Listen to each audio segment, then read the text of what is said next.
Mga kababayan, mayroon po tayong exciting na space news ngayon.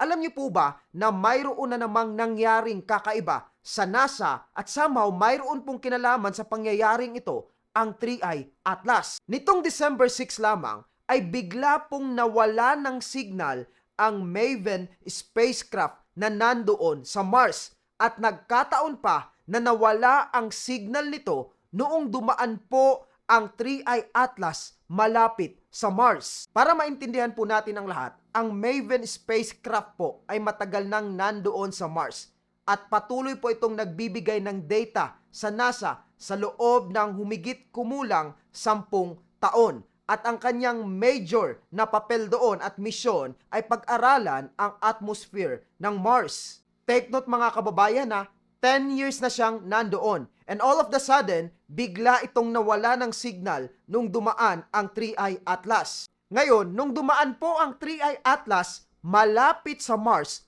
opportunity na sana ito ng Maven spacecraft na pag-aralan ang misteryosong bagay na yan. Pero ayon sa NASA, bigla raw itong nawalan ng kontak. Kaya ngayon po, mas marami ang nagdududa na mukhang may something talaga sa 3i Atlas. Sa inyo pong palagay, ano kaya ang bagay na ito? Sabi ng NASA, pinag-aaralan pa po nilang mabuti kung ano talaga ang dahilan ng pagkawala ng signal ng Maven spacecraft. Hindi nila sinasabing ito ay dahil sa 3i Atlas.